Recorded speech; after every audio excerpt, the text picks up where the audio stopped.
A truck approaches a toll booth as it's being sanitized, with several workers cleaning the area in hazmat suits. The truck driver passes through the toll booth and accuses them of slowing him down.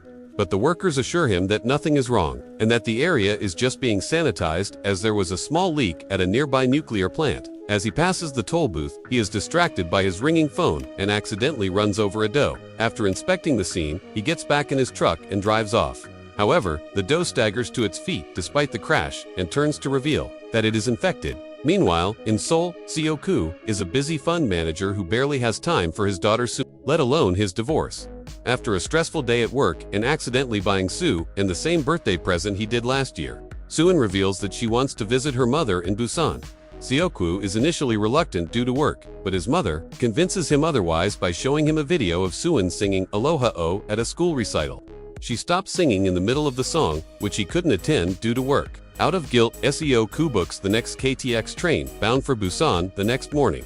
Early in the morning, Seok-woo drives Suan to the station, only to nearly crash into an oncoming horde of ambulances and police cars. As Seok-woo ponders what could be going on, Suan reaches out the car window and catches an ember in her hand, prompting Seok-woo to notice the burning building in the distance. He remarks that there's something bad going on, but drives to the station regardless.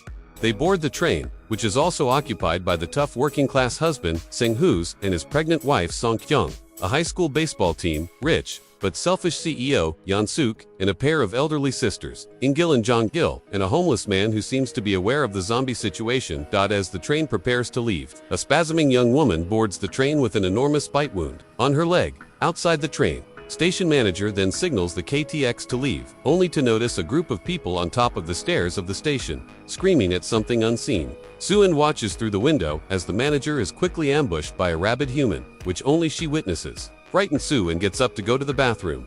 In the lower numbered cars, a train attendant comes across the infected woman, and she attempts to resuscitate her, only for the woman to complete her transformation. The zombie then latches onto the attendant's neck, who runs into the baseball team's car in a panic. The two then fall to the floor, now both zombies. The two proceed to attack most of the baseball team and creates a horde of zombies in the process. Only for students escape. Baseball player, Youngduk, his crush Jeannie, and two unnamed boys. The zombies race towards the upper compartments and infect everyone in their path. Suan unwittingly walks towards the lower ones, looking for a bathroom. Seok-woo awakens and notices that Suan is missing from her seat. He then receives a call from a co-worker, who informs him that violent riots have erupted around Korea. Soon enough, a group of panicked passengers from the lower compartments rush through past his seat, screaming and running. Now realizing that Suan may be in danger, Seok-woo runs in the opposite direction and sees Suan standing right in front of an oncoming horde of zombies.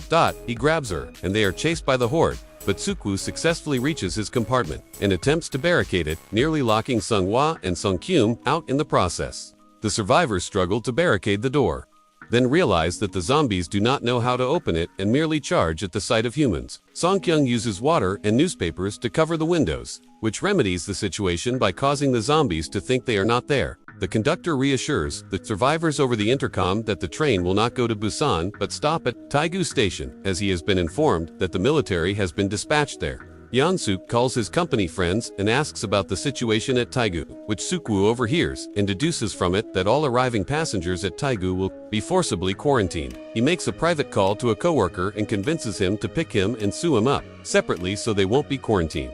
The train then arrives at the abandoned Taegu station, and Seok-woo takes Suan towards the east exit where they will be picked up, while the others go towards the main exit. The homeless man follows Seok-woo, having overheard his phone call. The three go down the hallway where they see a soldier in the distance. Relieved, Seok-woo tells Suan to stay where she is, and he rushes towards the soldier for help, only to see that he is injured.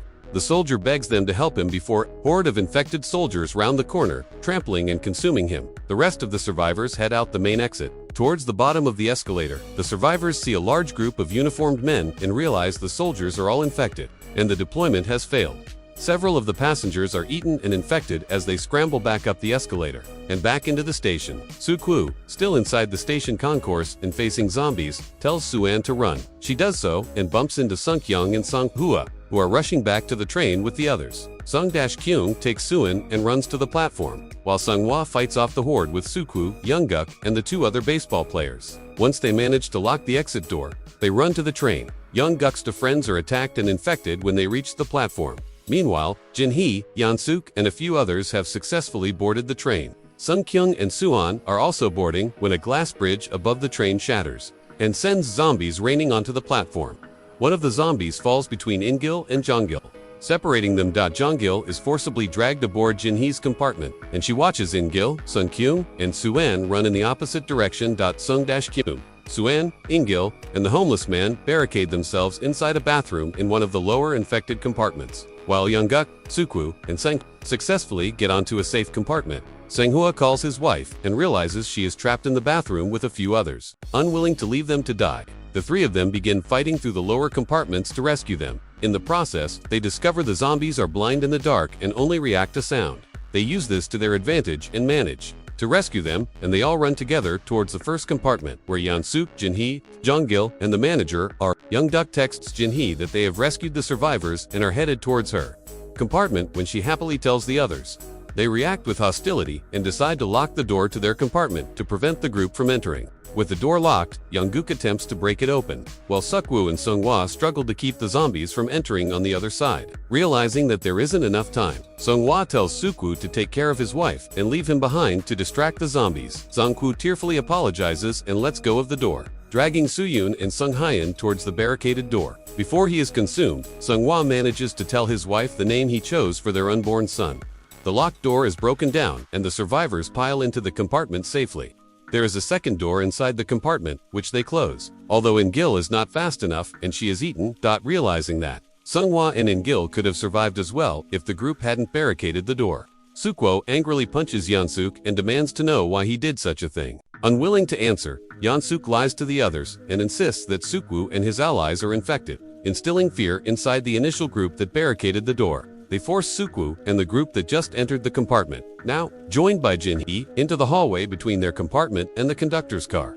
Once they are forced out, Yeon-suk and the others use their neckties and shirts to tie down the knob and prevent them from coming back in. Jang-gil, still shocked and silent from seeing her sister die needlessly, notices In-gil's face and the crowd of zombies in the door window. She tells her infected sister that she lived a long and fulfilling life, and realizes that the compartment group's actions have led to her sister's death. Out of anger and defeat, Jang-gil opens the door, allowing the zombies to flood the safe compartment. Survivors inside the hallway can only watch as the group is eaten. Inside the compartment, they see shadows of the passengers desperately clawing at the door. They just barricaded in a cruel twist of events. The conductor receives a radio notification that Busan has succeeded in holding off the zombie infection. However, as they approach a station before Busan, the train is cut off by debris on the track.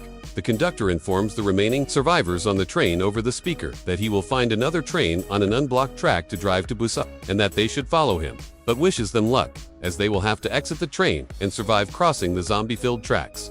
He exits his cockpit and finds an empty path, successfully discovering a cargo train.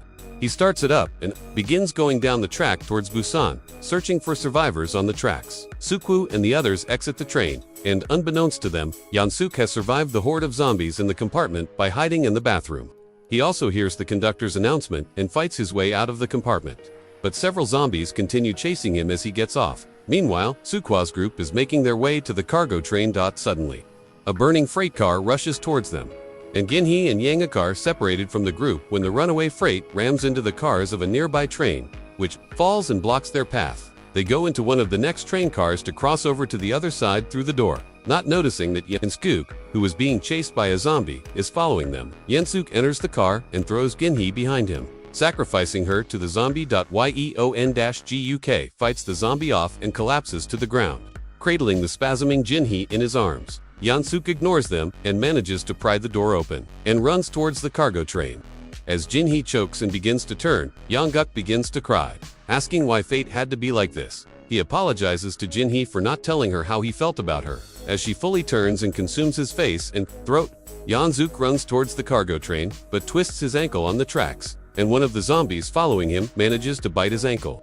The conductor rushes off the car to help, but Yeon-suk betrays him and throws him aside to the zombies. Like he did with Jin-hee, he ignores the conductor's screams for help as he boards the train alone. Meanwhile, the homeless man, Soo-yoon, Seok-woo, and Sung-kyung are on the other side of the wreckage, trapped under a train full of zombies. The windows of the train threaten to collapse at any moment. Seok-woo finds an opening under the train and begins to climb under it. But a part of the train collapses and seals the hole before the other three can make it through. The impact also shatters a window, and a small group of zombies tumble out and crawl towards the three. However, the homeless man sacrifices himself to the zombies at the last minute, allowing enough time for Seok-woo to pull the debris away and for Sung-kyung and Soo-yoon to escape.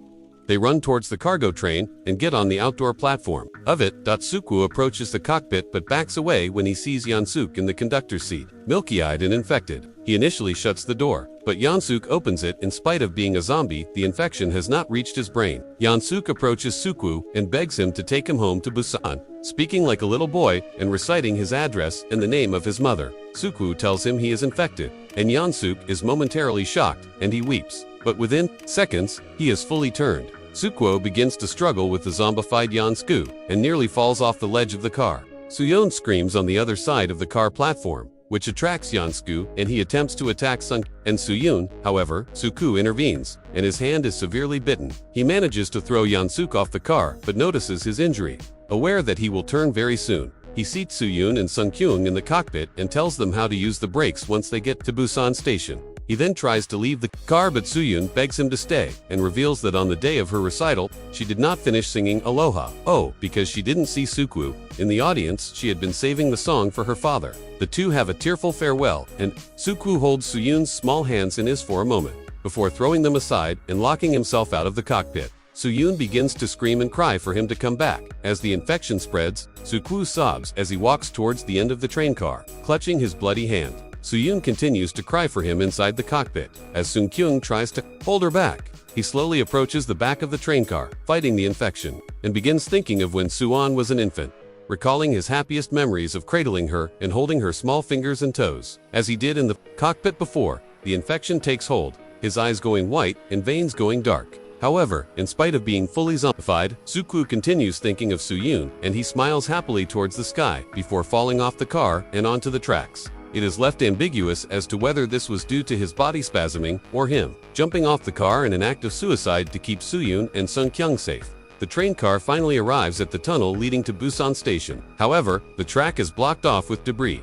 The two exit the car and begin walking down the tunnel, not aware that they are being watched on the other side by the Busan military. One of the snipers reports their approach to his superior and is told to shoot them down, as they cannot tell in the dark whether they are infected or not. Just as the sniper is about to pull the trigger, Soo-yoon begins to mournfully sing Aloha-o to rally the exhausted Sung-kyung to walk to the end of the tunnel. Hearing her song, the soldiers realize they are not infected and rush to their aid.